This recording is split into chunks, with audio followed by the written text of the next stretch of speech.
How's everyone doing? Simple Express here. My name's Tom. Let's get to it. So, a lot of people go into insurance. They tell you about insurance, how much it's going to cost you, get a quote, did all that stuff. What they don't tell you is when you go get plates for your vehicle. And this varies depending on state. But I just got a quote from the license plate place because I bought my truck out of state. 26-foot box truck. I bought it out of state. I bought it in Wisconsin. Now I was told by the place that I got financed for the truck that there was no sales tax, which there wasn't, but I was also told that the taxes would be included in the loan that I had to pay here. So that being said, I got a phone call from Adams County because I've been waiting on my paperwork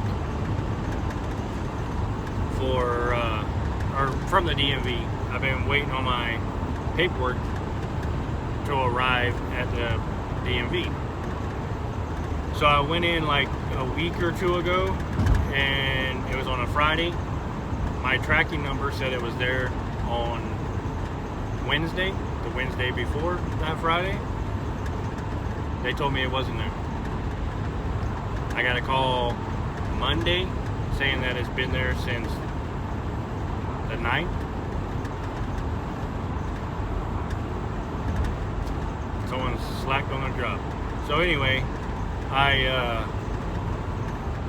she told me, yeah, by the way, I want to let you know what your taxes are going to be on the truck. $1,998.75. That's just for the taxes that's owed on the truck. So you can get plates.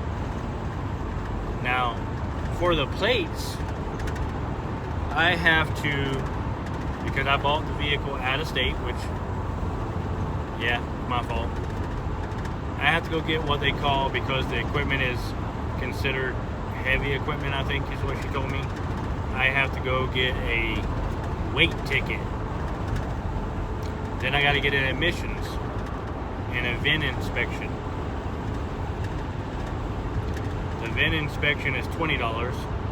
The emissions is $90. The weight ticket, I'm not 100% sure, at 20-30 bucks, I'm going to say. Maybe, hopefully, on the high end. But after that, just for the plates, by itself, I'm looking at a grand total. Now, with the taxes and the plates combined, I'm looking at a grand total of $3,613.90. Well, the problem is I was not counting on that, which is partly my fault. But I was also told that the company that I got financed for the truck was going to pay the taxes and include it in the loan. Well, they didn't do that. So now I got to figure out how to come up with an extra $2,000 that I wasn't counting on, because I figured the plates were going to be right around $2,000. But I didn't think it was going to be $2,000 plus $1,600 basically. So I got to come up with an extra $1,600-1,700 bucks. So just know when you go get plates for your box truck, depending on the state, it could be pricey. It could be cheap, or it could be pricey. Now, I don't know 100%, but from questions I've asked and stuff like that, I got told anywhere from $600-700 all the way up to $2,000. Some guy told me like $2,600. Well, I just knocked his $2,600 out of the park.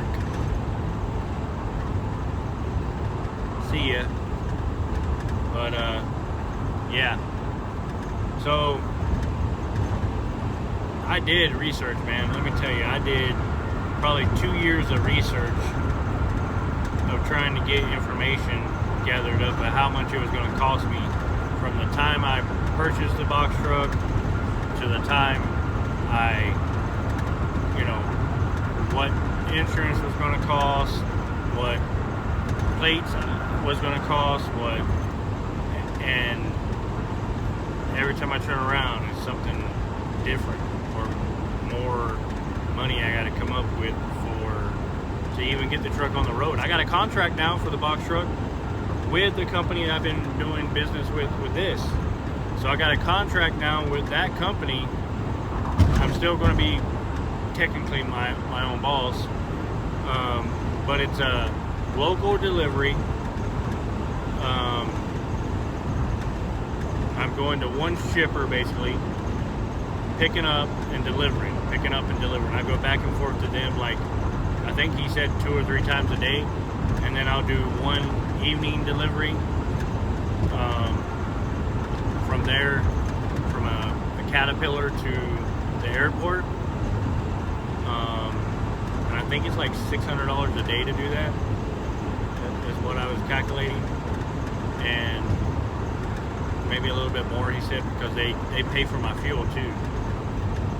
I was like, what? I'm down with that. So,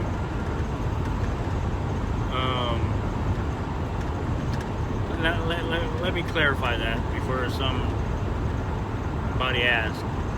It's a fuel surcharge. So, yes and no.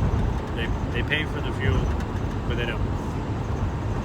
If you understand how a fuel surcharge works. Now, I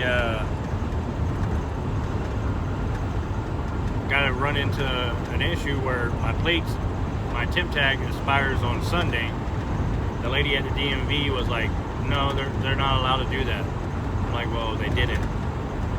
My plates expired on Sunday, the 28th. And she's like, well, you have to get all this done before we can give you plates. I said, well, can I get a temp of some sort so I can, do that?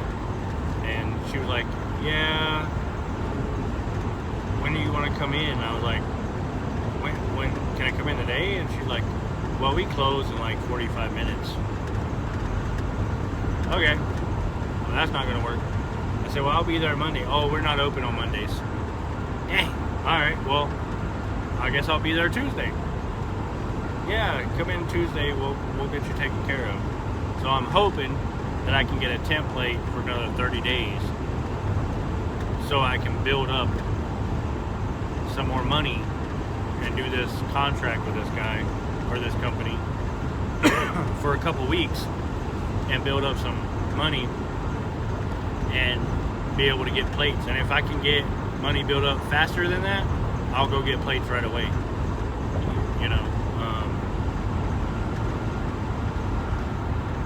And the guy that I'm doing this work for, he said that I can actually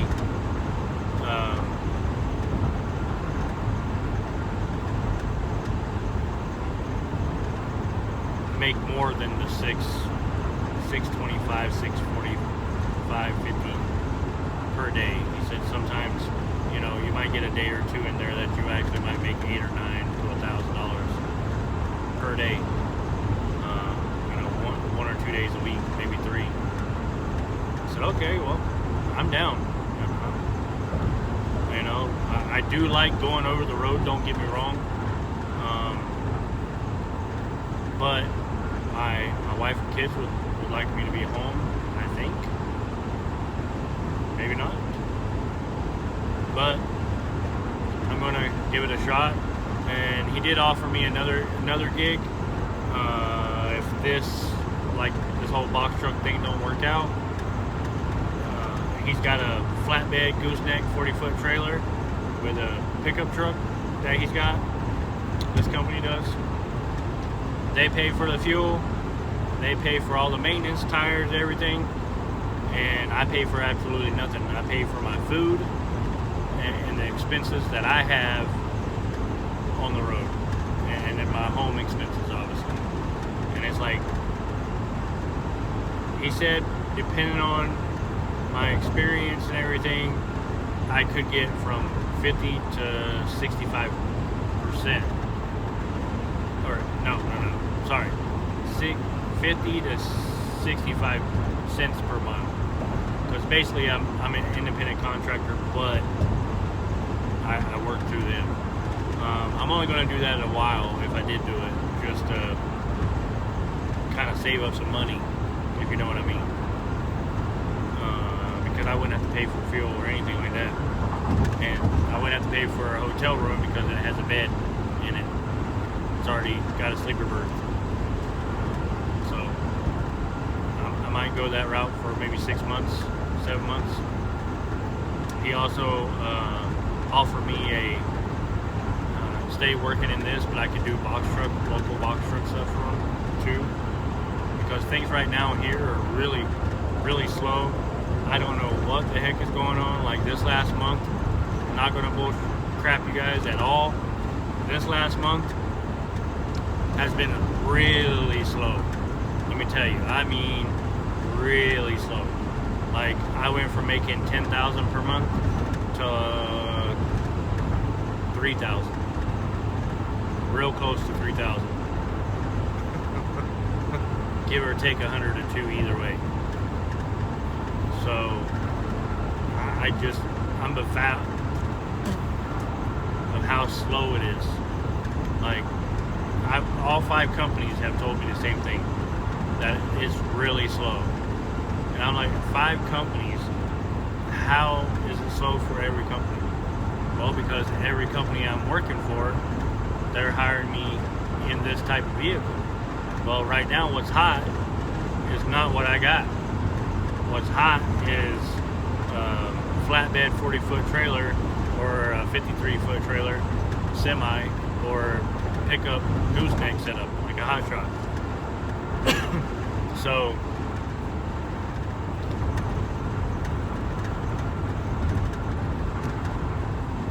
plus they had some issues with some contracts, I guess.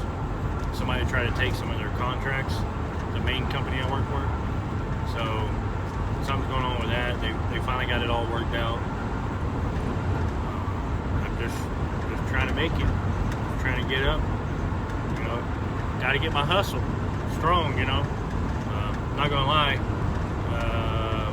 3 weeks out of this month, I've done maybe 1 or 2 jobs per week.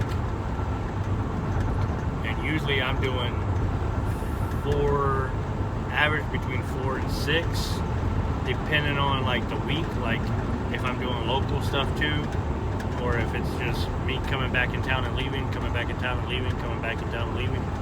And I'm talking about going from here to like Texas, back here to Kansas, back to here, back out to Nebraska, back out from here, back out to Wyoming. I usually can do 3 to 4 of those, maybe 5, depending on like where. Like Nebraska I can get to in like 2.5 hours, I think it is, 2 hours. And Wyoming, majority of those places I can get to 2 to 3 hours. So I would, just so you guys know that it ain't all sunshine and rainbows out here, that there are struggles. And you gotta think on your feet.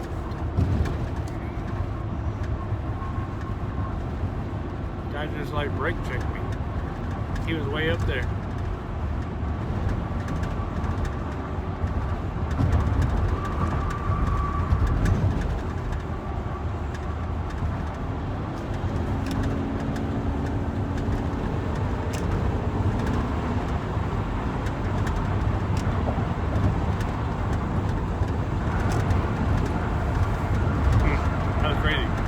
Watch out for idiots like that. Anyway,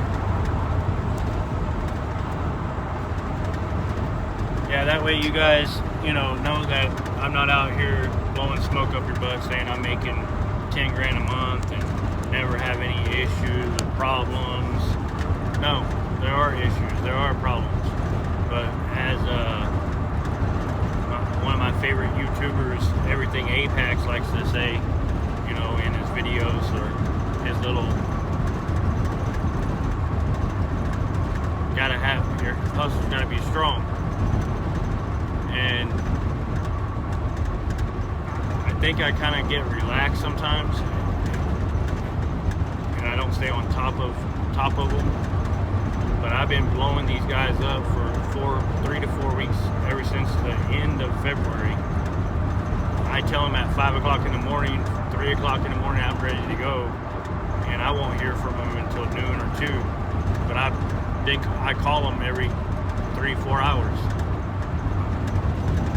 And one of them got so mad at me that I was calling every 3 or 4 hours. He's like, look, I'll call you when I got something. If I don't call you, obviously I ain't got nothing. I'm like, hey man, I don't like to sit. The same thing when I get out on the road. You know, I love going out over the road. That was one of the main reasons I got into truck driving, because I hate being inside. I hate being in an office where I'm all cooped up. And you know, and I had good paying jobs. I mean, 25, 35, 40 bucks an hour to work in like offices and working indoors as an electrical engineer. But I couldn't do it anymore, man. I got tired of going inside when it's 5 o'clock in the afternoon and it's dark, and getting off work and it's dark. And I just got tired of it. So I started looking into truck driving in 2005. Got into truck driving, did that for a while. Some family things happened. I came back off the road. Blah, blah, blah, blah. Got back on the road. Some more family things happened. Came back off the road. Then I got in an accident. It wasn't my fault. A drunk driver hit me. I was stopped at a light. Couldn't work for a year and a half. And then I started back to work, but it was a job where I was barely making it. Like, I don't even know how I was making it off of that. And then I was looking one night on the Craigslist and found basically an ad on Craigslist that said, hey, drive your vehicle, be your own boss, set your time, your schedule, blah, blah, blah. Like, I called, got some information on it, went and met with the person. That's what got me into this. I don't regret it. I do have regrets right now of buying the box truck, because I was thinking I had enough money put back to take care of all this, but I didn't. So that's part of the game, part of the problem out here that can make or break you. So I would recommend saving up as much as you can, as long as you can, before you just jump into like a box truck. Now I really wanted to get into a Sprinter van, or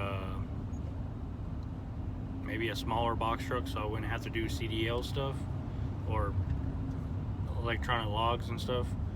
But I'm not joking, I could not find no trucks, no Sprinter vans, no small box trucks to buy. Everything was either rent, I got tired of renting, or it was you going out and or Amazon was buying them all. So that being said, you guys keep it real. Simple Express out. Leave a thumbs up, a thumbs down, like, share, subscribe. Thank you guys for watching. Hope you get something out of this. Have a great day.